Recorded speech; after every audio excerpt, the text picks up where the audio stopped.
When one comes to faith and acceptance through one's own personal knowledge, developed stage by stage, knowledge of things which are correct, this is faith and acceptance. And the courage to avoid doing what shouldn't be done, the courage to undertake things which should be done, courage which develops, always advances. This is also very important. So with these two factors of faith and courage, courageous effort, to have these two is very good, because later, with just these two factors, sati, samadhi, and panya will come. They won't just stand still. They will come for sure. They will develop. And meditation practice is to develop and bring to fulfillment the ability to govern oneself, to master oneself. But this is not something that we can ask for from a supreme being.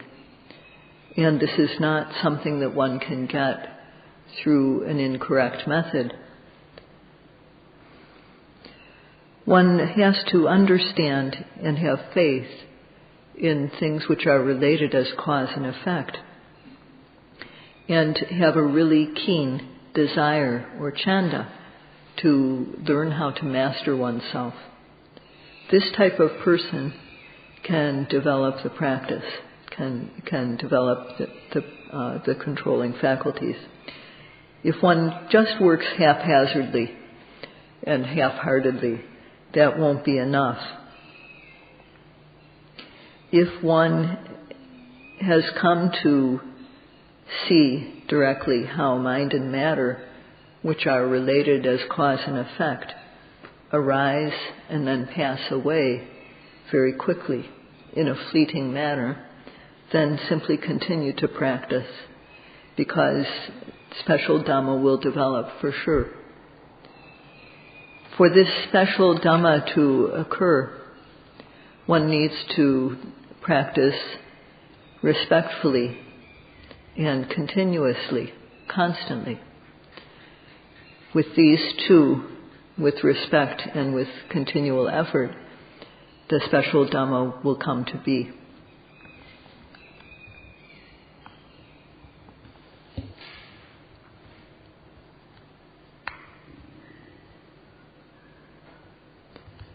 Sattachakirya is when the preceding moment of awareness is followed by another. The preceding and the succeeding ones are successive.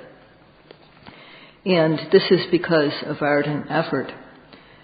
Sayadaw said yesterday, he spoke about effort in 3 stages. The initial effort, and then stepped up effort to overcome obstacles, and successive effort that goes up progressively until one reaches the goal.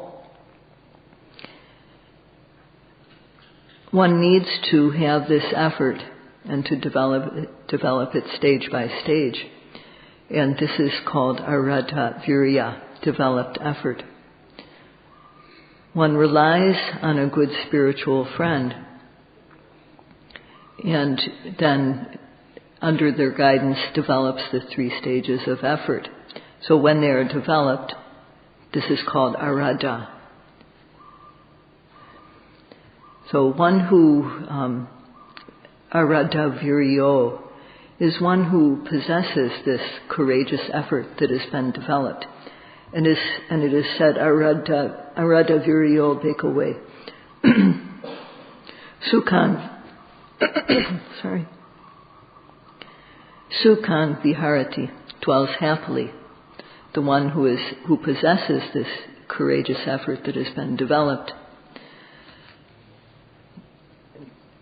such a person dwells happily because starting with laziness, no defilements can enter the mind.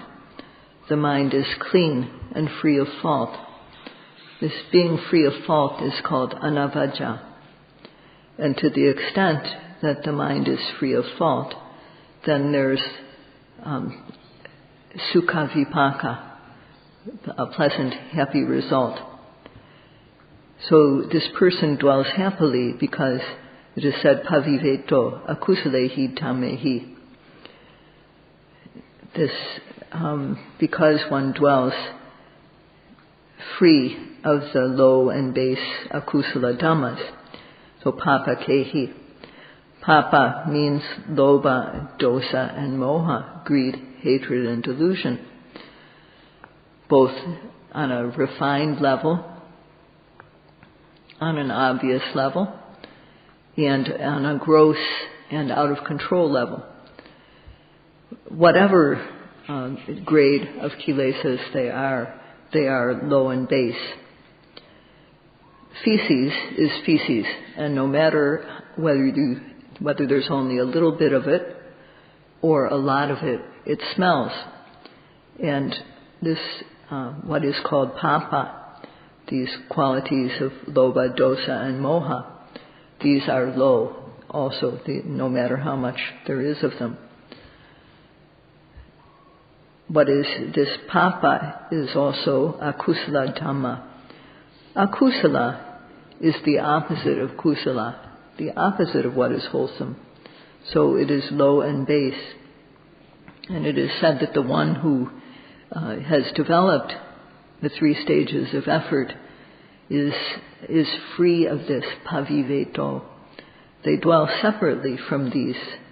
That means that in one noting, there's 1 moment's worth of being free from unwholesome dhammas.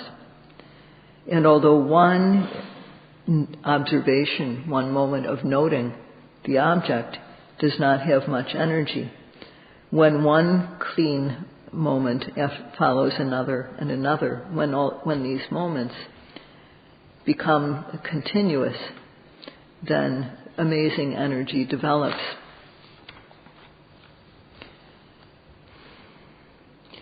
So when one has reduced these unwholesome low dhammas, papa, akusala dhamma, to 0, then one dwells happily. And there is a method to do this, to rid oneself of physical defilements, of transgressions by way of body and speech. There's the method of sila, morality. And to rid oneself of the defilements that arise in the mind, note at every arising, guard the mind always with vigilant mindfulness. One uses the method of practice to guard one's mind with sati. So one who wants knowledge does this. And if one wants to eliminate the very roots of the kilesas, of the defilements, then one works to develop knowledge stage by stage, knowledge of what really is there. There is nama and rupa, mind and matter, and these are related as cause and effect. They arise and then pass away. If one works to develop the practice and comes to see what one has learned from a theoretical standpoint, then it is said that one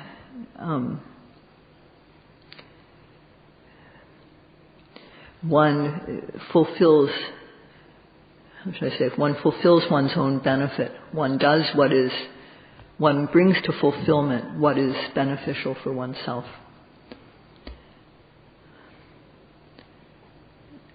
So that is what is said in the text.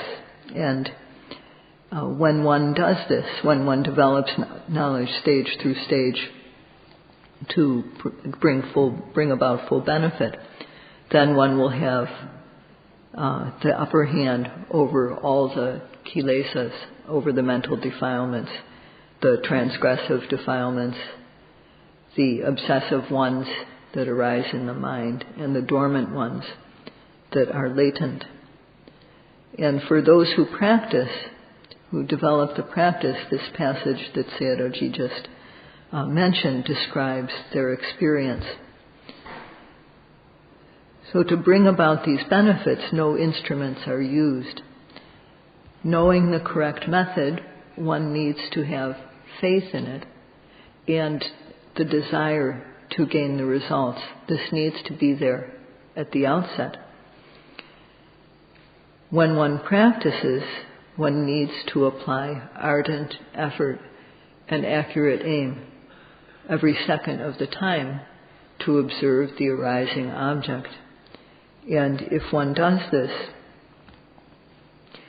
with respect for the practice and with constant application of the practice, then it will develop as said in the text.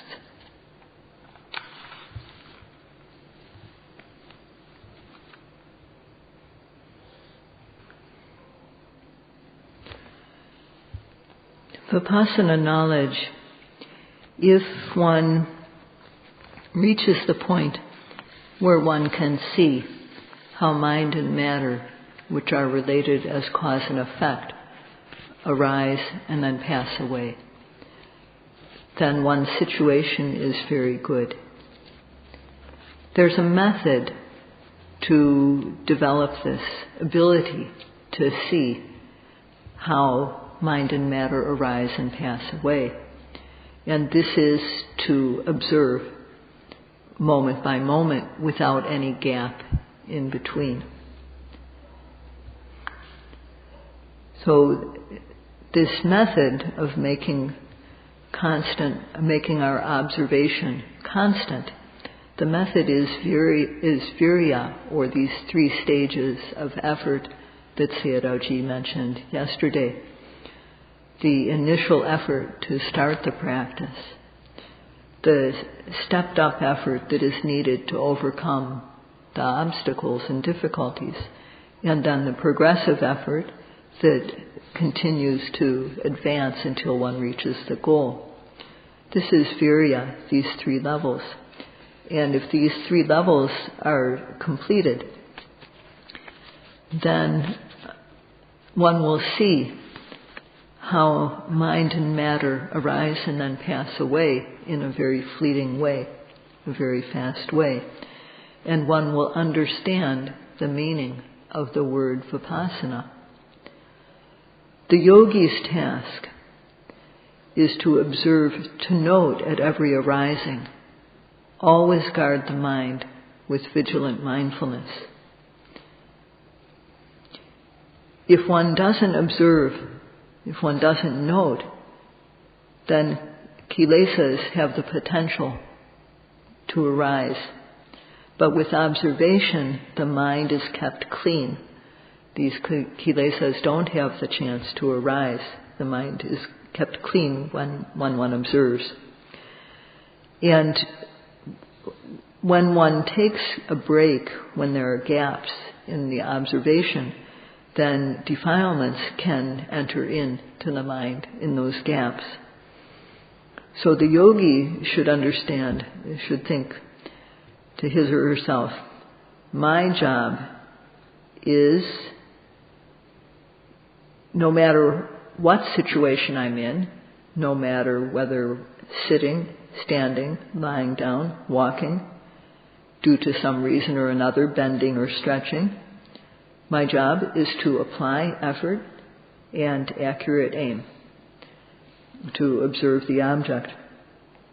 And if a yogi works in this, like this, in 1 week, the Dhamma will become special. What they experience will become special.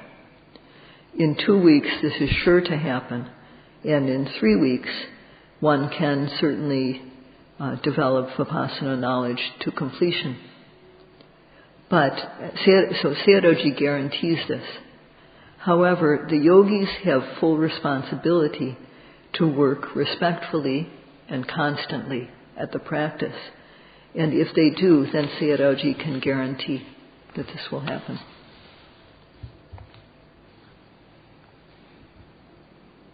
If one doesn't understand one's responsibility well, if one doesn't try to understand it, one should try to. And if one does understand what one's responsibility is in the practice, but when one practices to try to see mind and matter that arise and pass away, if one doesn't make constant effort, if there's no continuity in one's practice, it shows that effort or virya is weak. The initial effort to begin the practice is weak. Or one has started the practice, but no results have come yet, and as a result of that, one gets bored, one gets attacked by sleepiness. And the effort to overcome this is weak. If this effort to overcome the difficulties is weak, then progressive effort that goes up in stages to reach the goal, that won't come. A person who is like this is called kusita. And kusita, it's explained as hinaviryo, that it's one who has reduced effort, one who has dropped their effort. And if a person doesn't make effort in undertaking what is good for themselves, then they'll be criticized by those around them as that person doesn't understand what is good for him or herself, having the opportunity to practice but not undertaking it energetically. Someone will be criticized for one's laziness. And someone who's criticized by those around one like that, a lazy person, one who doesn't make effort in the areas where one should, is not someone who will be able to make friends. So it is said that kusito bhikkhave dukkhaṃ viharati, that a person who doesn't make effort dwells in misery. That means that no matter what their posture is, whether they're walking, lying down, sitting, standing, they dwell in misery, dukkhaṃ viharati. What does it mean to dwell in misery? It is said, vokeno papakehi akusalehi dhammehi, that the base and low dhammas, the defilements, occur in turns. Greed occurs, and greed occurs increasingly. Anger occurs, it on a small level or on a large level, and stupidity, confusion occurs, increasingly going out of control. And the mind is low, degraded by these things. And this is what is meant by papa. And the mind is also these factors are the opposite of what is clean and pure, so they're called akusala. And it is said, wokeno, that one is mixed up with these, one is entangled in these unwholesome dhammas. And therefore, they dwell in misery, dukkhaṃ viharati. They forget about keeping sila, keeping morality. They forget about developing concentration, samadhi. And developing paññā is even farther away. So they lose what is to their benefit. And people of the world are doing this. If one is human, then it's very important to bring one's own prosperity to fulfillment. And being a human, that means to be a true human, to have a humane mentality, and being human, to develop a special type of human knowledge. This is very important. A learned person in America said that most people try to make their IQ, they try to emphasize IQ, their intelligence quotient. And as a result of doing this, they're, although they give priority to intelligence, the standard intelligence quotient, the measure of their hearts and minds is low. Their mind, they don't have a good mental attitude. They have a low EQ, he said. And this is because of giving priority to IQ at the expense of other qualities. From a young age, their scholastic intelligence is emphasized. And so they gain this, children gain this, but it's not balanced by their emotional intelligence, EQ. And as a result, the morality of youngsters is very low. For example, that all over the world it happens that people have sex when they're young. And even in Myanmar, a country where Buddhism is flourishing, this type of behavior has begun. So EQ, our emotional intelligence quotient, is very important. Sayadaw prefers the term SQ. And SQ, S stands for Sekha, or training in Pali. The three trainings are the training of Sila, Samadhi, and Panya, morality, concentration, and wisdom. And so SQ is something we should give priority, making our own these abilities good. Sayadaw discussed this use of the term SQ with Dan Goleman, who developed the idea of EQ. And Dan Goleman agreed. And he said that if one practices Satipatthana practice, then one's SQ, one's Sekha quotient, becomes very good.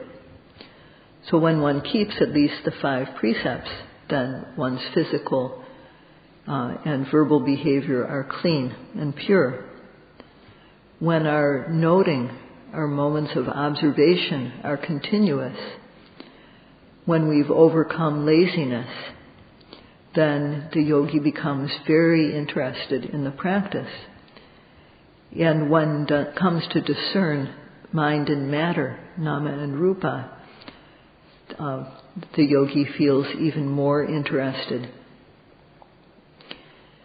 So when one continues to practice from this point of discerning mind and matter, one sees how they are related as cause and effect. And then one understands quite well that in this mind and matter, there's no soul in here. There's no self or a soul. When one understands how things are related as cause and effect, also one knows that things don't happen without cause. Mind and matter occur due to relevant causes. And then the belief that mind and matter are created by a creator is dispelled. When one reaches this stage, then one's situation is quite good.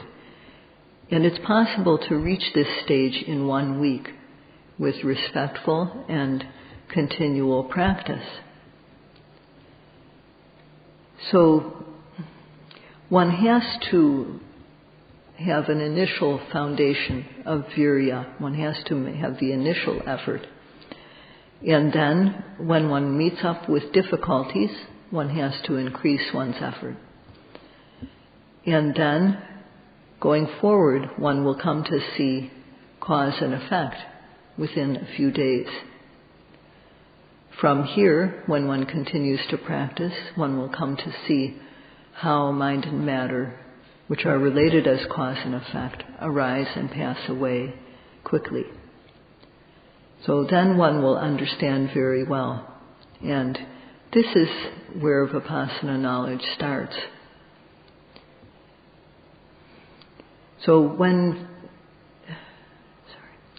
Vipassana knowledge has begun, then to make it increase bit by bit, gradually, to bring it to maturity, to bring it to full development, one has momentum. And when Vipassana knowledge becomes complete, one will experience peace. Sayadaw guarantees this. So at this time, we are using the word Vipassana knowledge. What is Vipassana knowledge? Today, Sayadaw would like to explain this from the standpoint of theory and practice.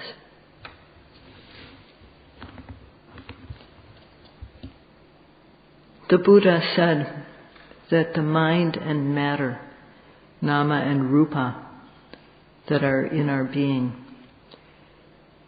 they are not without cause. They are a big stream of cause and effect. And this big stream of mind and matter, which is related as cause and effect, does not stay. It doesn't stay the way it, when it arises, it does not stay that way. They arise and then pass away. They are born and immediately die. Thus, they cannot be called good. They are unsatisfactory. But one can't prevent it. One can't stop it. When the causes are there for something to happen, that result will occur. So one can't say, don't occur, don't happen, if the causes are there. It's a completely impersonal process. There's no self in it. It's not, and thus it is anatta. So it is not permanent, it is not good, and it is not controllable. And thus the Buddha said that this stream of existence is anicca, impermanent, dukkha, not satisfactory, anatta, without an inherent self. The practice is to see how mind and matter are not permanent, to see how they are not satisfactory, to see how they are empty of any self. The knowledge which is able to see these aspects of mind and matter is Vipassana knowledge. Stiffness and tension arise and then pass away. They aren't good. They happen on their own. And the knowledge which can see true nature in its various aspects is Vipassana knowledge. Tomorrow, Sayadaw will begin by speaking about Sabhava Lakkhana, the natural characteristic, Sankata Lakkhana, and Samanya Lakkhana. Sayadaw will talk about what these things are. What is the natural characteristic? What is the compound characteristic? What are the common characteristics?